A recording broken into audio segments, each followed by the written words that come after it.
अगले दिन हॉस्पिटल में आयरन अब ताई के सामने उसी रूम में बैठी थी और वो हिप्नोटाइज थी। ताई ने आयरन से कहा, आपकी मिस्टर सुहो से कॉलेज में मुलाकात हुई थी। आप उनसे प्यार करने लगी थी और उसके बाद आप दोनों ने शादी की थी। कहते कहते ताई ने नोटपैड नीचे रख दिया। आयरन आधी बेहोशी में बोली, जब हमारी शादी हुई थी तब सुहो मेरे बारे में ज्यादा कुछ नहीं जानते थे। वो सिर्फ इतना जानते थे कि मैं एक अनाथ हूँ और अनाथ आश्रम के लोगों ने भी मुझे नहीं रोका, क्योंकि सुहो के पास पैसों की कोई कमी नहीं थी। वो अनाथ बच्चों को पैसे देते थे। लेकिन अनाथ होने का ये दाग मेरे मन से कभी नहीं गया। ताई ने कहा, ऐसा क्या हुआ था कि अनाथ शब्द आपको इतना ज्यादा इफेक्ट करता था? आयरन बोली, शादी के 1 महीने बाद हम एक पार्टी में गए थे। वहाँ कुछ महिलाएं थीं जिन्होंने मुझे अनाथ कहकर मेरा मजाक उड़ाया था। मैं उनकी बातों से प्रभावित नहीं होना चाहती थी, लेकिन मैं हो गई। बचपन से जो कुछ भी फेस किया था, शायद उसी वजह से मैं बहुत सेंसिटिव हो गई थी। ताई ने कहा, उन्होंने क्या कहा था? आयरन बोली, एक अनाथ हमेशा अनाथ ही रहता है। सुहो ने अपने लिए किसे चुन लिया? कोई क्लास ही नहीं है, एक अनाथ। कहते कहते आयरन की आंखों के कोनों से आंसू बहने लगे।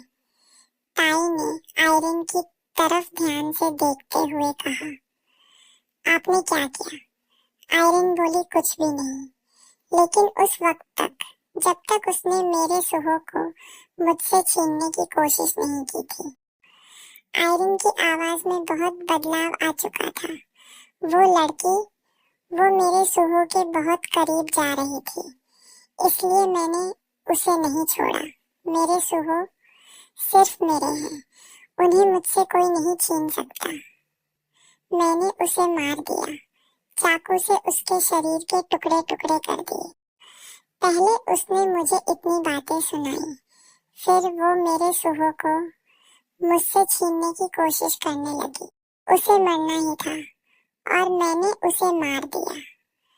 ये कहते समय आयरन के चेहरे पर एक अजीब सी मुस्कान थी।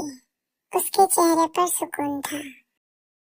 गेट अप, ये सुनते ही आयरन की आंखें खुल गईं और वो ताई की तरफ देखने लगी। मैंने क्या क्या कहा? कहते कहते आयरन उठकर खड़ी हो गई। ताई कुछ पल रुकी, फिर उससे बोली, कोई खास बात नहीं, आपने सामान्य बातें कही हैं। आप मेरे केबिन में जाइए, मैं अभी आती हूँ।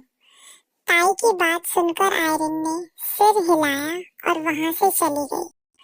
अपने नोटपैड की तरफ देखते हुए ताई ने मन ही मन कहा, she is a very serious case.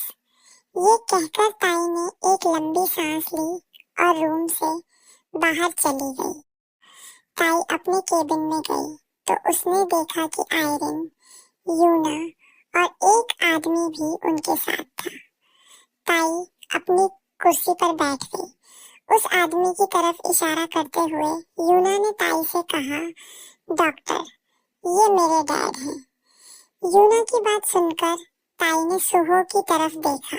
सबसे पहले उसकी नजर सुहो की आंखों पर गई, जो सिल्वर थी। उन्हें देखते ही ताई को सीधे जांगकुक की याद आ गई। ताई ने अपना ध्यान हटाते हुए सुहो से कहा, सर, मैं आपसे कुछ बात करना चाहती हूँ। यूना, मैम को लेकर जाइए। आयरन बोली, मैं सुहो को छोड़कर कहीं नहीं जाऊंगी। ये कहते हुए आयरन ने सुहो का हाथ पकड़ लिया। सुहो ने आयरन के गाल पर हाथ रखकर कहा, जानू, मुझे कुछ बात करनी है। तुम और यूना बाहर जाओ, थोड़ी देर बाद आ जाना। आयरन ने सिर हिलाया और धीरे से बोली, ठीक है। फिर वो यूना के साथ बाहर चली गई। ताई ने सुहो से कहा, क्या आपको पता है कि आपकी वाइफ ने मर्डर किया है? अभी तक तो उन्होंने एक के बारे में बताया है, शायद और भी हो। कहते कहते ताई सुहो की तरफ देख रही थी। सुहो ने उससे कहा, ऑफ कोर्स मुझे पता है, वो मेरी वाइफ है।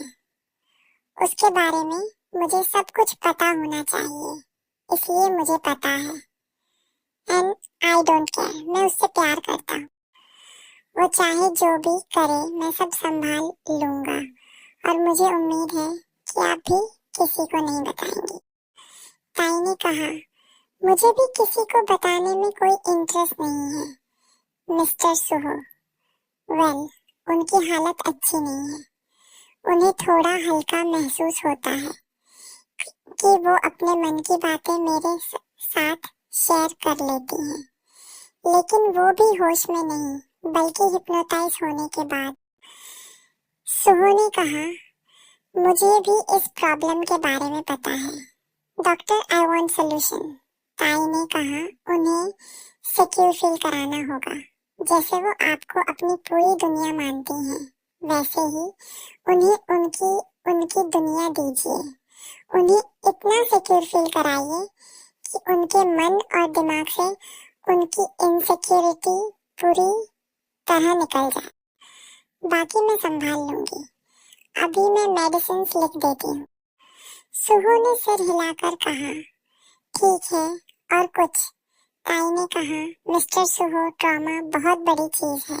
बचपन और किशोरावस्था का ट्रॉमा इतना खतरनाक होता है कि ये एक इंसान की पूरी पर्सनैलिटी बदल देता है। So careful. ताई की बात सुनकर सुहो ने सिर हिलाया और बाहर चला गया। शाम के समय जांगकुक बाहर खड़ा था, लेकिन ताई अभी तक बाहर नहीं आई थी।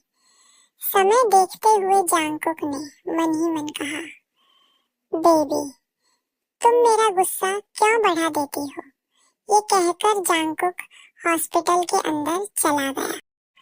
अंदर जाने के बाद जांगकुक की नजर पड़ी कि ताई एक वार्ड बॉय से बात कर रही थी और हंस रही थी। ये देखकर जांगकुक ने गुस्से में अपनी मुट्ठियां भींच ली। हंसते हंसते ताई ने जांगकुक की तरफ देखा और जैसे ही वो उसकी तरफ बढ़ने लगी, वार्ड बॉय ने उसका हाथ पकड़ लिया। ताई की आंखें बड़ी हो गईं। उसने एक बार वार्ड बॉय की तरफ देखा, फिर जांगकुक की तरफ, जो गहरी सांसें ले रहा था। ताई ने जल्दी से अपना हाथ छुड़ाया और वार्ड बॉय से पूछा, क्या हुआ? वार्ड बॉय बोला, डॉक्टर, सामने पानी गिरा हुआ है। लगता है सफाई करने वाले से गिर गया होगा। आप ध्यान से जाइए। ताई ने सिर हिलाया और जांगकुक की तरफ मुड़कर देखा, जो तब तक उसके सामने आ चुका था। ताई ने धीमी आवाज में कहा, जांगकुक। जांगकुक ने बात काटते हुए कहा, बेबी, चलो चलते हैं। We are getting late, right? Jungkook की बात सुनकर ताई ने हाँ में सिर हिलाया और वार्ड बॉय की तरफ देखा। जैसे ही दोनों आगे बढ़े, वार्ड बॉय अचानक नीचे गिर गया और एक कोने में पड़ी सर्जिकल सीजर्स सीधी उसके सीने में जाकर लगी। वो जोर से चीख उठा। ताई रुक गई और जांगकुक से बोली, क्या किया तुमने? ये कहते हुए ताई ने सामने की तरफ देखा। जांगकुक ने शरारती मुस्कान के साथ कहा, my baby is only mine, इसलिए ऐसा होना ही था। क्या हुआ वो तुम्हें पता चल जाएगा। आज तुमने खुद मुझे वजह दी है बेबी, इसलिए रेडी हो जाओ। आज की रात तुम्हारे लिए बहुत लंबी होने वाली है। ये कहते हुए जांगकुक ने ताई की तरफ देखा, फिर उसका हाथ पकड़कर उसे बाहर ले गया। रात के समय जांगकुक ताई को बेडरूम में लेकर गया और एक झटके से उसका हाथ छोड़ दिया। ताई बेडरूम के बीचों बीच खड़ी होकर जांगकुक की तरफ देख रही थी। तुम जानती हो, तुम्हारा एक टच मुझे शांत कर देता है, लेकिन अगर कोई और तुम्हें टच करे तो मेरा गुस्सा सारी हदें पार करने लगता है। ये कहते हुए जांगकुक ने ताई की कमर पकड़कर उसे अपनी तरफ खींच लिया। ताई ने धीमी आवाज में कहा, सॉरी। ये कहते हुए ताई ने अपनी नजरें नीचे झुका ली। जांगकुक ने ठंडी आवाज में कहा, sorry is not gonna work here baby. तुम्हें क्या करना है ये तुम जानती हो। ये कहकर जांगकुक ने ताई को छोड़ दिया। ताई कुछ पल तक जांगकुक की तरफ देखती रही, फिर धीरे धीरे उसने अपने कपड़े उतारने शुरू कर दिए। वो जानती थी कि इस वक्त अगर उसने जांगकुक को मना किया या कुछ कहा तो जांगकुक अपना पूरा कंट्रोल खो देगा। ताई ने अपने सारे कपड़े उतार दिए और बेड पर सीधा लेट गई। बिना कुछ कहे जांगकुक सामने वाले सोफे पर जाकर बैठ गया और ताई की तरफ एकटक देखने लगा। करीब आधे घंटे तक सब कुछ ऐसे ही रहने के बाद जांगकुक के कानों में ताई के रोने की आवाज आई। ये सुनते ही जांगकुक उठकर खड़ा हुआ और ताई की तरफ बढ़ गया। जांगकुक ताई के पास बैठकर बोला, क्या हुआ बेबी? ये कहते हुए जांगकुक ने अपनी उंगलियों से ताई के गाल को हल्के से छूकर उसे सहलाने लगा। ताई ने धीमी आवाज में कहा, प्लीज। ये कहते कहते ताई की आंखें भर आईं। उसने जांगकुक की तरफ देखा। ताई की आंखें देखकर जांगकुक ने उसे ब्लैंकेट से ढक दिया और ताई को गले लगा लिया। ताई जांगकुक के सीने से लगकर रो पड़ी। I am sorry, I am feeling humiliated.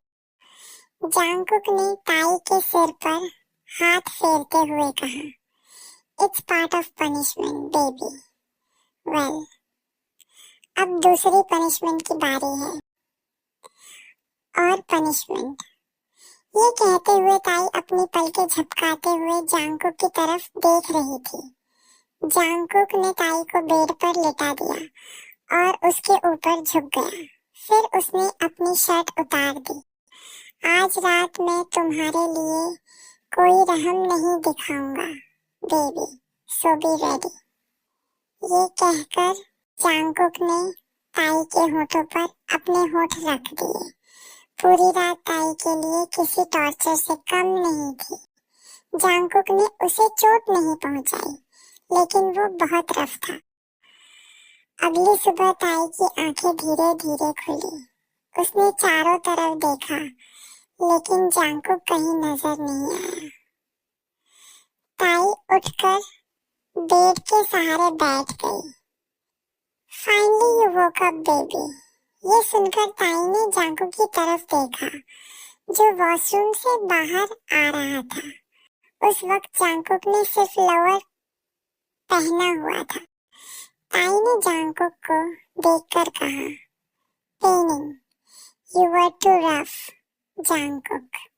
ये कहते हुए ताई ने मुंह बना लिया। उसने जांगकुक की शर्ट पहनी हुई थी। ताई की तरफ बढ़ते हुए जांगकुक ने कहा, मैंने तुम्हें पहले ही बता दिया था बेबी। एनीवे, अब तुम्हारी पनिशमेंट खत्म हो गई है। अचानक ताई कुछ कहने ही वाली थी कि उसे कुछ अजीब सा महसूस हुआ।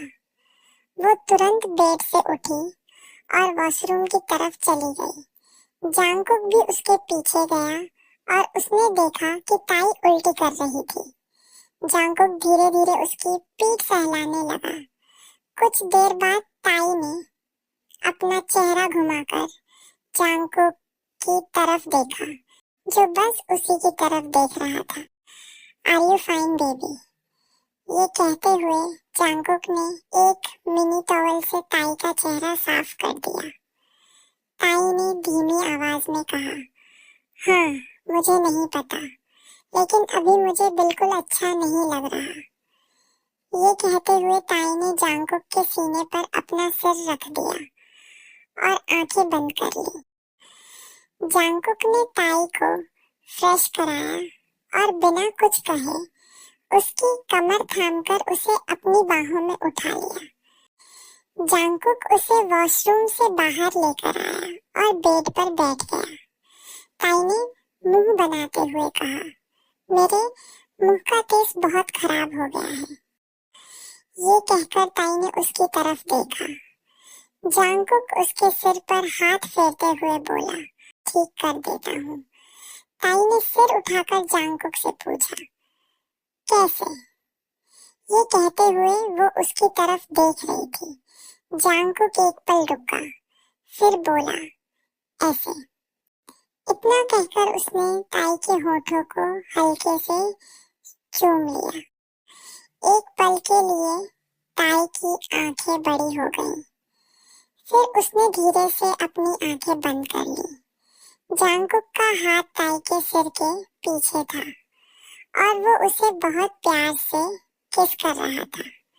कुछ देर बाद जांगकुक ने ताई के होठों से अपने होठ हटाए और उसके चेहरे की तरफ देखने लगा। ताई ने गहरी सांस लेते हुए जांगकुक से कहा, मेरे मुंह का टेस्ट इतना खराब था, फिर भी तुमने मुझे किस किया। जांगकुक ने ताई के गाल पर हाथ फेरते हुए कहा, I don't care about anything. ये कहते हुए जांगकुक ने ताई की नाक पर किस कर लिया। ताई ने कहा, मेरा कुछ मीठा खाने का मन कर रहा है। मुझे बहुत अजीब लग रहा है। जांगकुक ने कहा, ठीक है, आज तुम कहीं नहीं जाओगी। जांगकुक की बात सुनकर ताई ने बस हाँ में सिर हिला दिया। दूसरी तरफ सफेद रंग का जंपसूट पहने एक लड़की एयरपोर्ट के बाहर खड़ी टाइम चेक करते हुए चारों तरफ देख रही थी। उसकी उम्र लगभग 30 साल थी। कुछ देर बाद वहां एक कैब आकर रुकी और उसी समय लड़की का फोन बज उठा। उसने तुरंत कॉल रिसीव किया। उसने कॉल पर कहा, हेलो। दूसरी तरफ से काई ने कहा, जेनी, तुम इंडिया आ रही हो और तुमने मुझे ये बात बताना भी जरूरी नहीं समझा। मुझे तो तुम्हारे दोस्तों से पता चला। जेनी हल्का सा मुस्कुराकर बोली, पापा, मैं इंडिया आ नहीं रही, मैं इंडिया आ चुकी हूँ और इस वक्त एयरपोर्ट पर हूँ, इसलिए अब मैं घर जा रही हूँ। काई एक पल रुके, फिर बोले, ठीक है, तुम घर जाओ। मैं भी छुट्टी लेकर इंडिया आ रहा हूँ, शायद 1-2 दिन में पहुँच जाऊंगा। ये कहकर काई ने कॉल काट दिया।